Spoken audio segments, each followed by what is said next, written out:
a new champion. All right, he'd probably just return to some of those in the LPL, but the Veigar against Gamti yesterday. Remember, this is the same Gamti that just took a win off OMG, so not to be trifled with. Pawn's looking good. Yeah, so the rest of EDG, we'll see what they can get done here in Champs like World Elite on the blue side here for their first game. EDG over on the red side. LeBlanc, Nunu banned there by World Elite. Very smart stuff. Rek'Sai and Azir, though, the bans for EDG. It's been so long since Clearlove was actually able to draw those jungle bans, since he had that really respected and feared jungler in the LPL. Always a wonderful late-game team fighter, but his early jungling, his heard before, a status that he's been kind of ironically named as. He's struggled in previous splits, but this split he has been on fire, and you can see that synergy with his new teammates, especially Deft. They're on the same wavelength right there. The Nunu Jinx walking around the lane is a terror for the enemies to see, so ban out that Nunu. Yeah, so Lissandra, the next ban there for World Elite as well. EDG will consider the last one. Nah, still open. Have to think that that might get banned too. Aluka, been a bit hot and cold. Rumble, another strong champion they could go with, and not too long left. And actually, Xerath going to be the ban there. Ninja really getting targeted now. And Ninja, when he's got through the laning phase, when he's got comfortable laning phases behind him, he's actually been very capable. We still haven't been able to say this is the breakout carry performance from Ninja necessarily, but he's very consistent on those long-range mages. Jace has kind of fallen out of popularity. Xerath has been perhaps the most picked mid in the LPL this split, so ban it away. Yeah, and I like this pickup a lot from World Elite. We talk about Jarvan being very important for Spirit especially, and they do have Jarvan as the first pick. But EDG pick up two massive picks themselves. They're skipping the Nafa now. Kassadin and Janna are their picks 1 and 2. And I absolutely think that when World Elite gets Jarvan, they just look like a much better team. They level up. They look like that middle of the pack team rather than one of the real strugglers. But to give up Kassadin right here, whether it's to Koro or Pawn, is a massive price to pay just for that point-and-click initiation that Jarvan provides. Yeah, we've seen Mako kind of come in as a new support for EDG. Still plays a lot of the engaged supports that Mouse did on his team, but is a bit more capable than someone like Janna, and he's very strong on that champion as well. So EDG looking good. If Narc comes through here as well, that could be even crazier of a draft for EDG, but World Elite are going to stick to what they know, and this is World Elite's thing. They pick for comfort almost always. Thresh and Ezreal are their 2 and 3. Ezreal, that's trademark champion of World Elite as an organization, you have to say. Weijia did so many wonderful things on that champion. We saw just how much value they got out of the Ezreal pick last week against Vici. They're blind picking that lane, so it opens up a lot of options for Deft here. Whether he wants to go for the wave clear Sivir, whether he wants to go for a hyper carry, Ezreal doesn't provide a lot of lane pressure. They're basically saying, you pick whatever you want, we've got this Ezreal. Just a reminder, by the way, the World Elite do have 2 Ezreal wins in this LPL. One of them is Ninja's. He's played mid Ezreal before. Okay, so I'll take that back. We might see a mid Ezreal right here. It's a decent matchup against Kassadin, especially early with that ranged auto attack, but wow, they've definitely given away Deft's Corki right here. EDG have been by far the best team at exploiting power spikes in the LPL this split. You never see Deft in the bottom lane with that Trinity Force. Once he picks up that item, he's grouping for skirmishes, so he's pushing down those turrets. Yeah, we've got a good jungler for clear. They've actually Lee Sin, not something you played that much of now that I think about it, but it is going to be Corki for Deft. Lots of flex picks here as well. EDG have lots of control over their last pick, which I really like because Kassadin's so flexible. And World Elite are trying to figure it out. Looks like it might be Ninja's Ezreal. Again, more of a comfort pick for him. Aluka might even go back to Rumble as well. And SDYZ might also go full comfort and pick up his Caitlyn. So that's what World Elite do. But the problem with this draft, Papa, is that I don't know if it does anything. It's a very interesting draft here. Obviously a lot of poke, obviously a lot of wave clear from Caitlyn. They have good sieging, but they're relying so much on Spirit in that front line. The only true frontliner is Spirit. What I will say is they've struggled with Rumble picks in the past, especially picking Rumble and almost needing to use the Equalizer as an engage tool because they've had no other setup CC. They've got that point-and-click engage from Jarvan. They've got the Thresh right here. They do have a decent Rumble comp, but if they get behind in the mid-game, if there's any sort of Fed Kassadin or if EDG get any sort of lead, and with that last lock-in, it's going to add a bit more flavor, right? And so we see the return of the Veigar, but if EDG get ahead in the mid-game, I don't see any way back for this comp. I assumed that was a joke yesterday. I mean, not a joke. Paul had a very confident series against Gamti. I thought he might have picked something. Yeah, he's played a bit, but just kind of having a bit of fun and feeling confident, being that emotional player that we've seen a lot of in this scene. The fact that he's taking it here again against World Elite, I mean, again, a matchup EDG expect to come in favored, but that's very gutsy from Pawn to pick Veigar in this first game. There was a post-game interview yesterday after their win where they asked about whether Pawn, they were surprised by the Veigar pick, understandably. They asked, is this something to expect? Will we see it again? And there definitely was the indication that they'd been practicing in scrims. This is a champion they treat very seriously. To see it again so quickly is very interesting to me, but Vega provides so many interesting things, especially with that event horizon. Yeah, I mean, Pawn's been playing fantastically all weekend and basically all throughout the LPL, so I'll trust him for sure in Vega, but very cool to see Vega back in this first game against World Elite. And I think EDG have a fairly solid draft, casted in a massive power pick here as well. And I'll keep saying it about World Elite. Their drafting worries me because they only seem to pick comfort lanes, and that's fine. Your players need to be comfortable, but it gets to the point where you have to make a sacrifice somewhere. And the confidence of the Vega pick is interesting here because there's no mid-lane AP champion, right? It's not going to be AP Ezreal. It's definitely going to be either the Trinity Force or the Blue Ezreal right here. So to so confidently pick the Vega against only a Rumble, really, for AP damage right here, you can see the confidence of that pick. They're picking it for the comp right here. It's not to win lane. Well, we'll see what happens with Pawn's Vega this time as we get right into the game.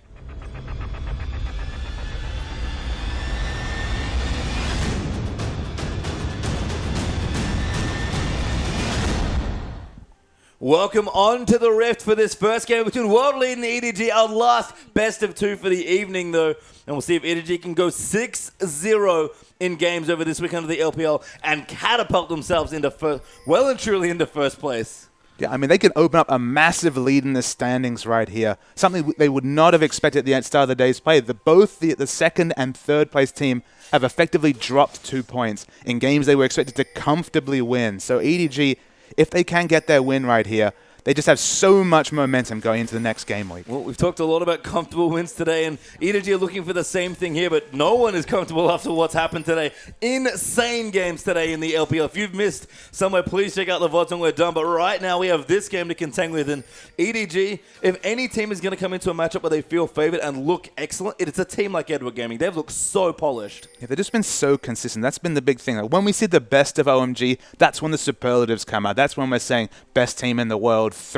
Holy trinity of 3 carries right there, looking so strong. But the variance has been clear. But in both their losses, the 3 losses actually, I believe, right now by OMG, they've looked weak. They've played reactive. But EDG, they've played their own game. They've played very proactively and smartly with their rotations in the mid game, barring one series against LGD. They'll feel confident about coming out of this series with a 2-0. But World Elite, they're no pushovers after those last 3 series. No, not at all. And the Pawn Vega is back, which is the good news for any fans here. Pawn has just looked fantastic. He might have claimed the spot off call for best mid laner in the LPL. We'll have to see how he performs today. Looks like we are going to break it into standard lanes, so STYT is going to get a 2v2 with his Caitlyn. It's a very interesting lane matchup in the mid lane between Ezreal and Vega. On the one hand, we expect Ezreal to get some heavy harass in early, but because he can't control the wave, because he can't really lane shove, Vega should farm very happily right here, and there's always kill pressure when Clear comes in because of the event horizon right here. So it should be a fairly safe laning phase for Vega, someone who's preyed upon by so many champions in the mid, but not, potentially not this Ezreal. Yeah, love this aggression from Spirit as well. We saw him sneak in towards the EDG red buff and looking to steal this away, possibly even get some quick buffs. Looks like he's gotten a small camp and then started this buff as well. I think it was Spirit who did this yesterday as well, so he's starting to get a lot more aggressive as a jungler. And Jarvan is definitely his go-to champion when he wants to be consistent with his lane pressure and be that utility-focused jungler. It's not the Riven jungle that we saw in the first week a couple of times right there that World Elite struggled to adapt to. It's more picking for the meta, picking a very strong laning champion, and going from there. Yeah, here's the force up top as well. Spirit going in onto Koro, who does use the flash, so I think EDG must know now that the red's been taken, so I assume Clear's going to run down towards World Elite's red, but good pressure there from Spirit. Burns a very quick flash from Kassadin. Yeah, it's a smart rotation absolutely right here. As Clearlove, much more passive in his jungle opening start. We saw a series yesterday where Cacao played Lee Sin, didn't gank a lane till level 6. Of course, that was with the Yasuo, so there was obvious comp synergy right there, but EDG in the top lane are in trouble. This is just a camp now. Spirit just going to run in and hit him in the face. Aluka gets low, but flashes out, and first blood goes to Rumble. Excellent turret juggling right there. Just the right amount of turret hits towards the Rumble. They pick up the exit kill. 1-0 is Aluka right here. He's shown a lot of trouble with maintaining this lane snowball into carrying a game, but that's a massive advantage in the top lane for a weak laner. Koro's got to be careful as well. They're going back in. He's teleported into that lane, and Koro's so low. Aluka, though, he's going to pay the price here, and Koro gets the trade kill. After executing so well, that was a very questionable turret dive right there. If Spirit could have got a first auto in, then used the EQ, they might have had just enough damage, but it's almost a needless granting of experience and gold to this Kassadin. After holding him down so well with that first kill, they tried to punish what you could have interpreted as an aggressive teleport back to lane. but they paid the price right here. Yeah, and Korra coming back, maybe looking to get a bit more aggressive. We'll just stay safe here. Double Doran's ring for Cassidy in the top, but Aluka's gone something very wonky here. Negatron Cloak has been rushed there in the top lane. Yeah, it might have been just a gold value situation. It might have been just that he was going to opt into an Abyssal Scepter eventually, so there is an obvious item build path that does give him more magic reduction. But it is a questionable first item pickup. It could just be, I'm spending all of the 720 gold I have. It's going to be relevant statistics in the lane. And look, Spirit's back. Spirit is well and truly camping this lane right now. Koro is in so much trouble. Spirit just hitting him in the face. Doesn't need to try and get the skill shot. And Aluka gets another kill. And it's almost an in-joke among the casters how much Clear Love has been camping lanes. Spirit right here, up the top lane. He's got a 5-star resort. We've said it before, but it's been opened once again. It's in full service. Almost could have been 3 deaths for Koro at this point. Yeah, it seems like Spirit's kind of moving in on the hotel business there. Clearlove's just actually been farming, trying to counter jungle a bit. Did take away the red buff from World Elite, so not going to get 3 buff, but so much pressure by Spirit early. And this is much more ganking than we're used to by Spirit. He is going very aggressive here. Being so aggressive. It makes sense against a cast, and he has no escape till level 6. After 6, we don't expect to see Spirit up top at all, barring a very calculated 3 or 4-man turret dive. So get the ganks in while they count early. Yeah, business might be blossoming soon. Spirit's actually maybe returning here as well. And it's funny that we mentioned Jarvan for Spirit against Clearlove again, because the games where Clearlove's really gone off on ganks is actually on Jarvan. It's just a very surreal start to the game. We don't normally see effectively 3 successful ganks in the top lane. Of course, the turret dive, not so successful, but it was close. Aggressive pink ward being put down by Spirit as well. He is really committing to camping this casting in the top side, but Koro, with the extra experience that he got from that kill trading with Aluka, actually picking up a decent amount of experience. Spirit going to come in again for the 2v2 now, help clear out that pink ward, and they will defend, but STYZ in the bottom lane getting bullied a bit now by Def's Corki. Even though this is 4.21, the first patch where Corki's missile speed was nerfed, as we see Spirit up top again. He is still eating consistent Phosphorus Bomb harass, so that's just laning mistakes from STYZ right here. At 650 plus range, he should not be eating any of that harass. He needs to really put his head on tight right here. Otherwise, Deft is going to run away with this lane. The fact that Deft even has a minor CS lead is pretty insane as well. That was an awesome Valkyrie as well to dodge that out. Deft, a little low on mana now, but they'll push this in and probably look to go back. In the mid lane, the first buys have come through right here. You see why this Ezreal will struggle to harass out the Veigar in lane, because he's not spending any gold on combat stats just yet. Starting to scale up that tier. Although he does have the harass advantage, the right-click auto advantage, he doesn't have any wave pushing, as we see, wow, some very aggressive rotations coming in. Pornfire's Spirit actually took the long and winding road around the back here to try and get the bottom laners, but has kind of run out of spells here so far, so they're going to have to reset. Might look for a dive here if Def can push it in, but I think Porn's is going to have to give it up.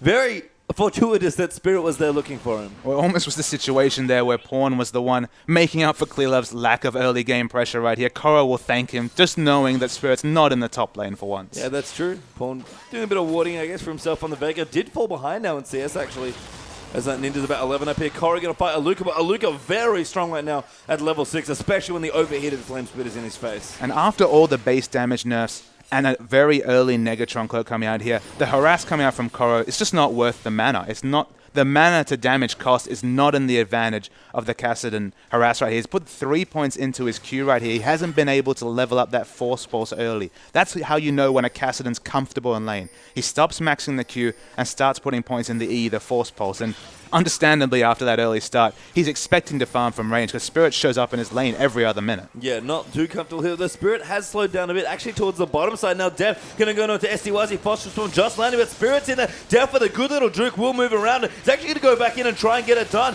Looks like UJ trying to go in. Koro's actually come down here as well. The teleport, True Drop Rod just live, but a good hook there is going to give Aluka another kill. Yeah, Aluka's 3-1-0 right here, right now. They hasn't been able to open up a CS advantage, but so many early kills. You have to think this should give World Elite exclusive control over the Dragon, because a 3-kill Rumble, the Equalizer will shred. UJ does find Mako there as well. Good flash death sentence to Caitlyn will come through. Equalizer going to move in, and UJ actually will get the next kill there. Now the blue buff looking to get stolen as well. EDG getting their jungle ravaged. Yeah, absolutely. They've matched the teleports right here, so they should be able to take both the blue buff. They could go for Dragon, but it seems like they consider that biting off a bit too much, and they want to get Deft. Yeah, they are going to go in for a tower dive. Deft's very low, still there's no summoners left to speak of. We'll have a Valkyrie ready to go. UJ getting very low. Actually, good outplay by Deft. Gets a solo kill in the 1v4. Now Clearlove coming down to protect his good friend, and Def gets out scot-free. Watching the earlier trade with Def right there, the first thing that strikes you is just how steady he is with his summoner spell usage right there. He used his flash and his heal so late in the trades right there that he still was in such a position to stay at the lane, and so confident in his use of Valkyrie, picks up the trade kill, doesn't fall down. A world-class AD carry in the bottom lane. Name was great, but Def might even be better. Def looks very strong here, and that Phage helps so much in that little dance, but Dragon might go over to EDG now as well after that, and World Elite, for all the aggression, they might have just been a little too aggressive here. Very awkwardly, a cannon minion did come and give basically an exact timer to World Elite, so they'll thank that secret agent minion right there. But it's a huge deal that this has come through here, because we just talked about it's a 3-kill rumble. There should be no chance of EDG being able to compete for Dragon. They actually have the Dragon advantage right here, and although they don't have the timer advantage, it is going to be an even timer thanks to that cannon minion. It's still a massive early win here for EDG. It's not going to be global gold. They're still behind 1,500 gold, and we always debate the value of that early Dragon right there. They shouldn't have been in with a shot of it whatsoever. So they'll take that bonus from that early overzealous turret dive. Yeah, and Aluka using his ulti in that early skirmish just to kill a support basically might have cost World Elite their potential objective. So they're playing very aggressively, getting kills, but they're maybe not playing the map as cleanly as they could. That said, World Elite off to a great start here. Ninja now also starting to power up as well from the mid lane. Got himself a fade, so we're going to move into a quick Trinity Force. Yeah, it's going to be the Trinity Force. It's going to be the earlier power spike coming through, which I very much like. You never want to opt into a late game against a Kassadin Veigar comp. You consider Kassadin a hyper carry top laner. Veigar's by far a hyper carry mid laner, having that infinite scaling with his Q right there. So you never want to opt into the late game whatsoever, so it makes sense. Go for that earlier power spike. And I feel like we see this a lot in late game situations as well, or late game team comps or champions, where a team always wants to find a way to bridge the gap from, okay, here's my early game, I kind of got to rough it out, and I have to get to late game somehow, but there's this big bit in the middle where, there are dragons being taken and towers being felled. I feel like Def's job this game is to bridge that gap as the mid-game powerhouse for EDG. Absolutely. With 2 scaling laners, it's all on Def to pick up that early Trinity Force, show up in the mid lane, start grouping, and just equalize the pressure that's inevitably going to be put out by this Ezreal and Caitlyn duo right here. Spirit is really aggressive, actually going in there, gets smited and ulted there by Pawn. The red buff, I think, went over to Clearlove, who smited it, and Spirit is, again, far too aggressive in that jungle. Yeah, needless Def, and down bottom we see Def going aggressive as well. Yeah, STYZ going in, UJ finds the hook, and the box comes out as well. A good ulti, or bad ulti, I should say. Actually frees UJ there, and Mako, kind of stands there for a second, looks at Def and says, I'm sorry. That was a bit surreal, that whole interaction right at the end, but no kills come through, and at top, Koro's having absolutely no fun trying to trade, but he's kept him up in CS remarkably well in a Kassadin matchup, only being 10 CS down against a 3-kill rumble. Yeah, looks like his Rod of 8 is going to be a little later here down the bottom. Actually, Def going into UJ. Clearlove has come down as well. The Phosphorm does land a Def. Will clear it. Not Clearlove gets it as well. Def is really being denied some kills here, but he'll get the assist. Yeah, look, he'll take the slight buzz kill of the assist coming through right there. World Elite, some of the aggression coming through from Spirit, will commend him on his early moves, but he's just going crazy in the enemy jungle right there. Jumping into a Veigar with all his abilities, even his summoners up right there, is suicide. And look, it should be a kill transferred over to EDG right there. And Spirit just needs to take a deep breath. They've done very good things in this early game, but they're really much, at this point, in danger of throwing away a wonderful first 10 minutes. Yep, so we'll see here as Aluka back in towards the top. That CS advantage is kind of narrowed now. Aluka feeling fairly comfy with his Sork shoes on his feet as well, but only about 10 CS ahead there of the Kassadin. Ninja doing very well against Pawn actually in the Veigar matchup. 20 CS also ahead there in that one with actually a pickaxe now. I guess he wants his mana immunity before he moves into the rest of his Triforce. And we're checking in the bottom lane right here. Def's ahead in CS, which lets you know in a Caitlyn lane, as STYZ is in a lot of trouble, might get away. Clearlove does land the Q, but won't follow up, and a good lantern there from UJ to save STYZ. And also, I saw Pawn on the side of my screen catching Spirit in transition right there. Def being ahead in CS in the one laning matchup that Corki really struggles in. We see more trading happening across the map. It's everywhere, Pastry Time. Yeah, it really is. Aluka popped his ulti onto Koro, but couldn't quite finish the kill, and Kassadin will walk away there. Def's actually getting flayed back now, has to be careful. Uses the Valkyrie to keep himself safe, though. Mako will come in with a shield. So much action happening across the map right here. UJ? Yeah, Mako does get grabbed there as well. STYZ looks in for the Q, and good damage there actually by World Elite. I guess kind of have an item advantage with the BF Sword pickaxe. It's very close, but Def a little too low on health. Probably going to have to look to back soon. But there's no way he should be so far ahead in CS. I mean, he's even right now, but the path for this lane for Corki would be maybe 15 down. So to be even right here, after all the early trading makes a lot of sense, and Deft's going in aggressive again. Yeah, Deft apparently always wants to go in. Exhaust comes through for Mako, but STYC will get out with another Lantern. But EDG are not afraid to fight in this bottom lane, and it showed just in the pressure and the CS difference alone. I mean, obviously, Corki's big struggle in this lane is the range advantage. He eats so many more auto attacks when going for CS, when going for trades, that it kind of makes sense that he's only going for burst trades right here. Because in the extended laning phase, he's just going to struggle against the inherent kit of Caitlyn. Yeah, it just shows such champion knowledge, though, to Valkyrie and aggressively into a Thresh Caitlyn consistently and be able to win those trades. So very well played by EDG's AD carry. Pawn, in the meantime, has got his blue buff, finished up his Athenes as well. So looking pretty healthy here, trying to push Ezreal back a little further, but Spirit's wanted his way into the bottom lane. Yeah, Spirit's shown his way in the bottom lane. It's probably tail between his legs a little bit after some questionable engages, but he's smelling a bit of blood in the bot lane. I think Deft pretty smart does it. Both Summoners as well will play this very casually. And looks like Spirit might have to give it up. It's actually already wandered out of the bottom lane. And Dragon back up in 40 seconds. EDG practically stole away the first one. I imagine Aluka wants to hit level 11 and make sure he's there for the second. Absolutely. I'll tab over to him right here. He's about halfway through, maybe a little bit below. It's going to be difficult for him to get enough experience before the Dragon spawns especially. Well, Pawn just deletes Spirit off the map. They're using the Veigar combo. And again, another good catch by Pawn in transition, able to kill the jungler this time. You might wonder why this is happening. Again, it's the double Sightstone has been completed by Clearlove and Mako in this game. So the important factor here is they're getting aggressive wards in, and there's so much deletion damage coming out of Pawn that whenever they catch Spirit in transition, he's dying. Yeah, bottom turret goes down there as well. So Deft will clean that one up on his Corki. EDG will actually equalize the turrets after Aluka took out the top one there as well. STYZ struggling for farm here in this bottom lane. Almost done with his Infinity Edge, but Corki's going to have this Triforce for the next Dragon fight. For EDG are already starting the Dragon. Yeah, the start of the Dragon's very low already. Doesn't look like World League going to be any spot to contest it. 2 Dragon advantage for this EDG late game comp right here. That's a hole that World League going to have to work very hard to get out of. Yeah, and Spirit, getting killed in transition there costs them a lot. They're not able to walk back in time to contest for that next Dragon. EDG take a very easy Dragon, controlling so well on the bottom half of this map. And this is the thing for EDG. They're such a good Dragon team. They control the objective so well. And I'm not super surprised when their bottom lane is this good. No, they have such a wonderful bottom lane. They're so on point with their warding compared to World League. It's almost night and day here. I will compliment World League for having 3 pink wards in their inventory.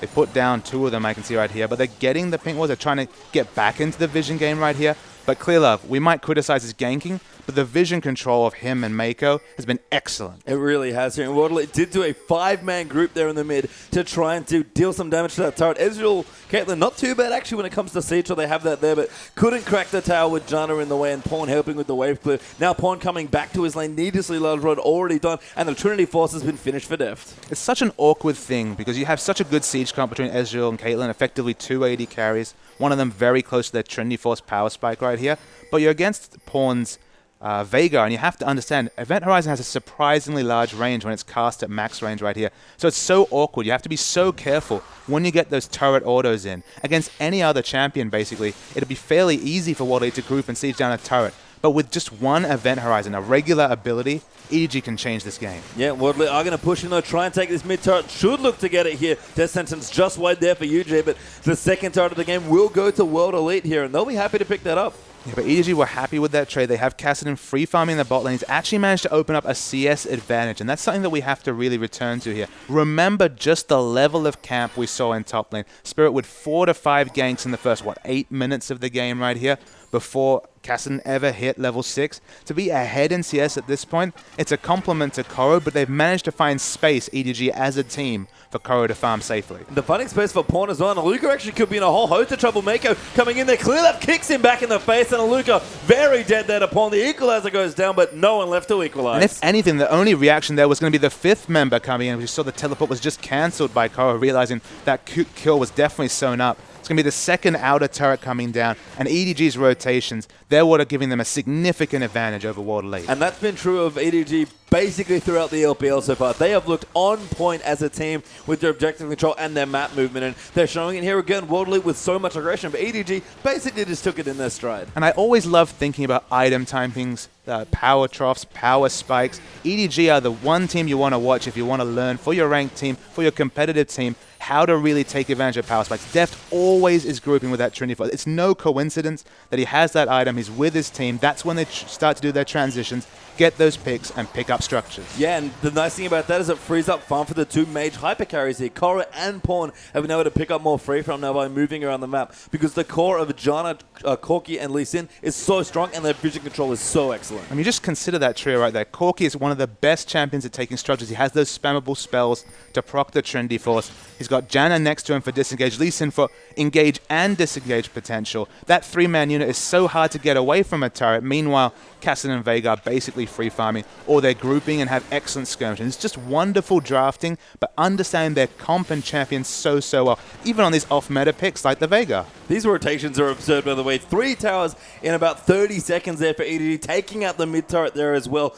The CS is starting to catch up across the board. It's ahead now for Koro, actually, although Pawn is still slightly behind. He's even closed the gap from about 20 to 10. Now going to get the blue buff as well. World Elite, all that aggression from the early game has just been lost. And it's just, I mean, the first 5 minutes was very akin to the earlier series we've seen today. A bloodbath, lots of early rotation, lots of early moves, a kind of a tussle and seesaw of aggression. Whereas now we're more in the EDG mindset. We've seen about 10 minutes of very smart rotational play.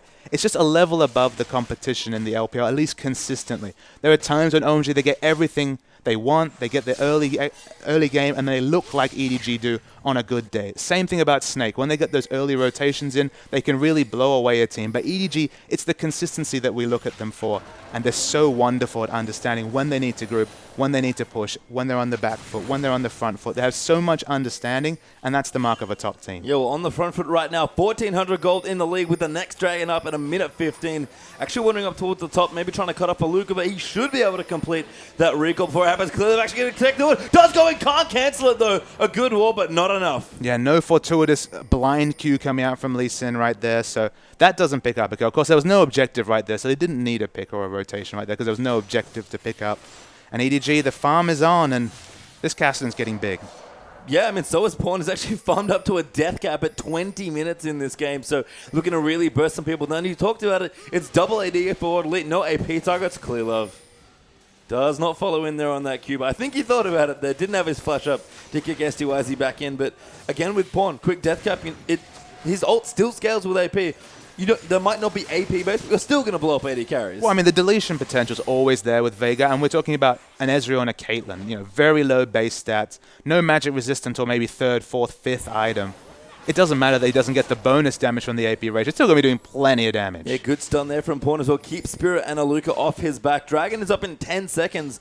EDG were trying to clear out some more wards. Looks like Spirit will defend the pink wall that Pawn was trying to clear out here. Aluka could be in trouble. Equalizer goes down, but Pawn just misses the event horizon. Now in trouble. Veigar going to get dunked there by the Cataclysm. Almost kills Spirit with the ulti, but that's a free kill for World Elite. Yeah, smart user gap closes. The real big weakness of Veigar is if that event horizon isn't enough, when that's on that long cooldown, he does struggle, but Def's going in. Def going so ham there. UJ pumps the box. Clear gets bucked in, but Korra's round the back now for a flank. A good knock-up gale there by Janna is on. Aluka could be in trouble as Korra's ripping into pieces. Def still firing in, gets another kill under threat. Still alive there as STYT will finally pick up a trade kill, but Cassidy is going off here in this fight. There's the ace for EDG, 5 for 3. And he manages to equalize kills with Aluka right there, getting massive mountains of gold right there. Comes out of that fight with another cool 1,000 on top of his freshly shopped Murillo Nomicon.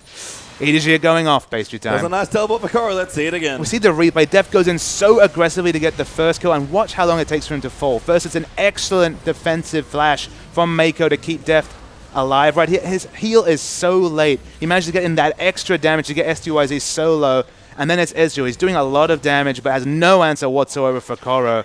And he's... EDG are looking good. Yep, they are. They've been looking good all weekend, Papa Smithy, and this game is no exception. As we said, they're already first place in the standings. They would love to clear a big lead in front of them for first place as well, and they're looking to do that right here, going for their 3rd straight Dragon. His Spirit gets caught again, just gets obliterated by the ulti, just lives there with his W on, but that's another Dragon to Eggwood Gaming. Absolutely, he lives right there. Doesn't pad the stats of Veigar, but he does indeed pad the Dragons right here. It's going to be the 3rd one. We complimented them on their rotations. It's so much easier when you have that extra 5% movement speed. They're usually in the right spot. They're definitely going to be there now. Yeah, there's a reason EDG are the best Dragon Snowball team in the LPL. Not only do they control the objectives so well, but when they get the buffs, they're so good at snowballing them. And this is a big lead for EDG, and it doesn't look like it. 2,500 gold, you might think, is actually not that bad here. But the way EDG play and how they play when they're looking comfortable, this game could not be going any better for them. And it's an interesting fact that you bring up. It's a small gold lead, and when you look down at some of the power spikes being hit by World Elite, some of them are quite good timing. We see the Mirror Man is already completed along with the Trinity Force, so those Qs are doing very big damage coming out of the Ezreal right here. Infinity Edge and Static Shiv right there. Very good item timings from the carries right here. Of course, with all the early snowball from Aluka, it doesn't matter that he's 40 CS down. He's very teamfight relevant right here. But just with that huge objective snowball, that's almost a bonus from EDG. They wouldn't have assumed they could get STYZ. Yeah, he's in trouble there. Vega is at it again, it seems like. Does get locked up by Pawn, but can't quite get killed. Ulti was up, but didn't get used, so was able to be freed. Face of the mountain from Yuji helping out there. Aluka actually finds depth and clear, but Cleanup will clean him out. The ace in the hole comes and he just lives, and now STYZ gets beaten by Pawn. The Druid Shot Barrage goes wide, and EDG now going back in. Pawn gets locked up, but a good ult there from Mako might keep him safe. Pawn is kiting back and forth. A great Event Horizon gonna keep him safe, and now Ninja gonna dive in there, but another good Gale, and now Koro coming in to clean up. Mako gets hooked. Aluka goes down to Pawn, and UJ, you better run. There's Koro going in for the Force Pulse. Slow there comes in as well. He will try a flash. No, doesn't have it. Oh my god, that was almost amazing, but Koro gets another ace. A 5-4-0 clean ace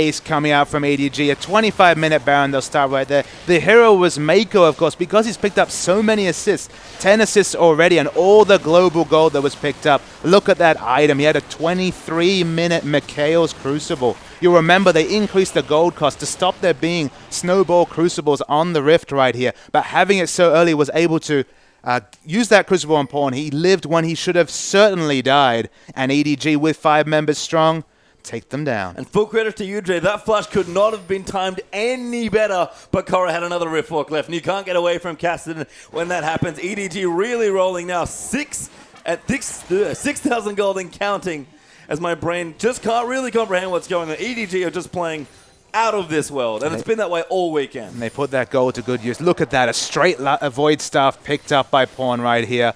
Doesn't matter that there's no AP targets to kill. He's going to kill anyone with that build right there. The Bloodthirster finish from Corki makes him even safer, and that poke hitting even harder. They've got the Baron buff riding as well. And look, when this Kassadin shows up, we've seen the power of Kassadin previously, and Letme's Kassadin last series was wonderful itself, but it's a big Kassadin in the the top lane. I mean, the fact that Koro's even in this game at the power point he is ridiculous, given how much pressure Spirit put there. Aluka now in a whole host of trouble. Koro just going to chase in if he wants to. Decides to leave him alone for now, and EDG can just push down these waves with the Baron buff. Yeah, well, we might see a bit more skirmishing as UJ's caught. Yeah, Pawn going to lock him up here. UJ very dead there as Koro gets that kill. Pawn doesn't even give him the honor of the ultimate. And the scariest thing here for World Elite is they had one plan in the early game, and that's completely shut down Koro.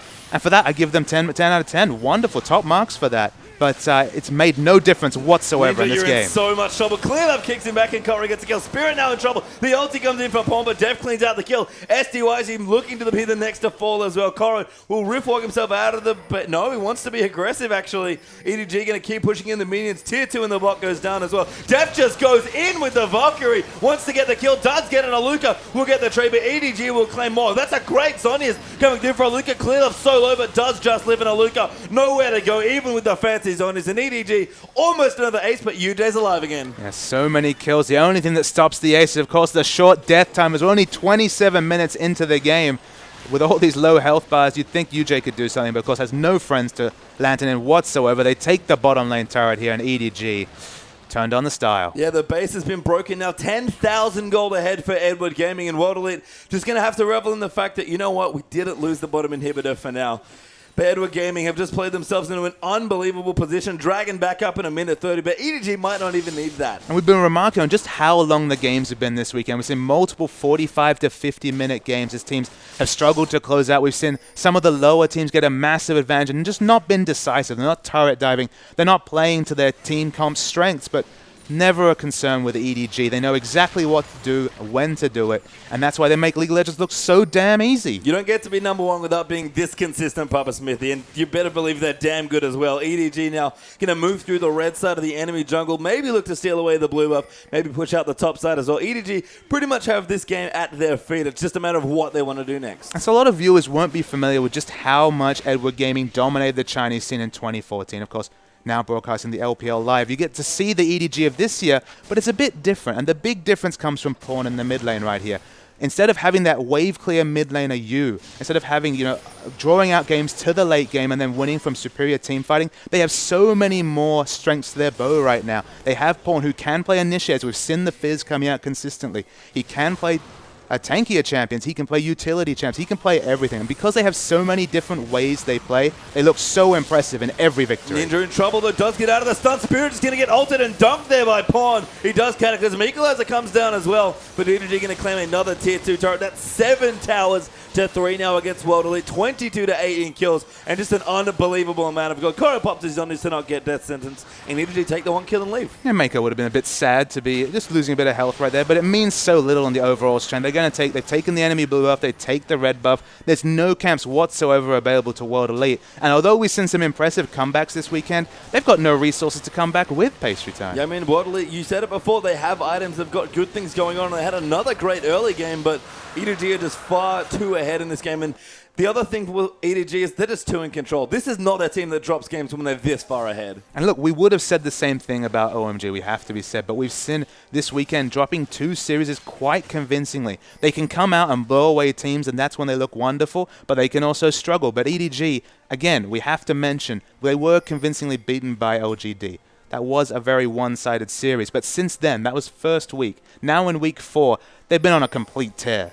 I mean, they lost to Snake as well, but you're right. EDG, since they've started picking up speed, have never really looked like droppable. And for me with OMG, fantastic team still, maybe still the best team in China. Certainly have one of the highest ceilings as far as teams go. They're very good, but OMG, when they lose, seem to lose to themselves. EDG only lose to the enemy team. And look, maybe that's a discussion we'll revisit in playoff time, when those teams that can really excel on the day might actually come up and take a playoff.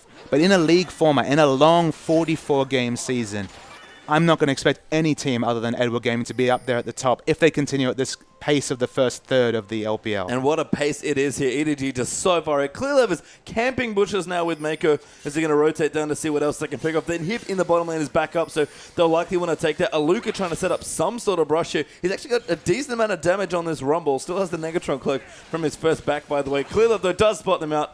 No surprise brush for you. And World Elite will back off towards their turret. So the Mikhails is on cooldown right here. So the man they want to catch is Pawn. He's the only person with no real semblance of mobility on this Edward Gaming team. That's the one weakness of Vega, is that when he hits the event horizon, you're in a lot of trouble. But he can be aggressed on. He can be assassinated. That's their real chance into this game. It looks okay. That does get knocked up as well. True Drop Roger in a good spot. Spirit, though, just gets eaten by Pawn again. And Pawn still has his ulti. Aluka just gets ulted. Can't Zony's it. And Ninja now getting dove on by Koro. Koro trying to clean it out. Does get the kill into Ezreal. They're going to chase down UJ here. Zolesti Wisey gets cleaned up by Mako of all champions. Koro does get hooked up under the top, but I don't think he might too much. Clear up. All right, and in a Zonya's there for Koro to go in. Another 4-0 victory for EDG, and this is probably just game. So the death timers are actually quite long here. 30 seconds plus on all the carries, so they're going to try and finish.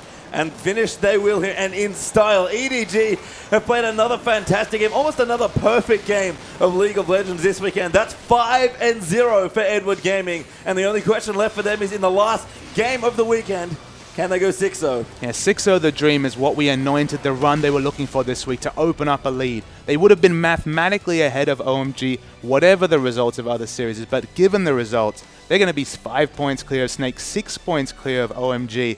And on this pace, I can't see any other result. They're playing wonderfully well. Yeah, we'll see a replay there as well, just to see you how much control EDG had in this game. So again, the gold is so even at this point. 2,000 gold is the lead. This is when we were already kind of writing the script of what was going to happen this game, but there was still a realistic chance of World Elite coming back. So we'll roll the tape right here. and start the replay. It's a very good equalizer coming in, and Deft is super chunked out. Look at that. He's basically on single units of health right there. True Shot Barrage doesn't get the kill, but we'll see the smart skirmishing coming here. The Mikhail's Crucible on pawn for that Death Sentence won them the fight. That was such a massive cooldown. Of course, Event Horizon was back available right here. Koro shows up, and this Kassadin, it means business right here. He's so strong, and look at the team working together. Nobody is left alone. Nobody is left to fend for themselves. The grouping and the use of skills is so wonderful. Koro on Kassadin, you can't get away from that guy. And EDG looking great. Only just noticed, by the way, that Mako monsooned 2 people into the Event Horizon stun in that last little skirmish. The alley-oop was strong. Yeah, they alley-ooped him into the Event Horizon. Insane game from Edward Gaming. Can they do it again? We're going to find out very soon. Don't leave, because Edward Gaming might just win a game in about 30 minutes again. Don't go anywhere. We'll be right back.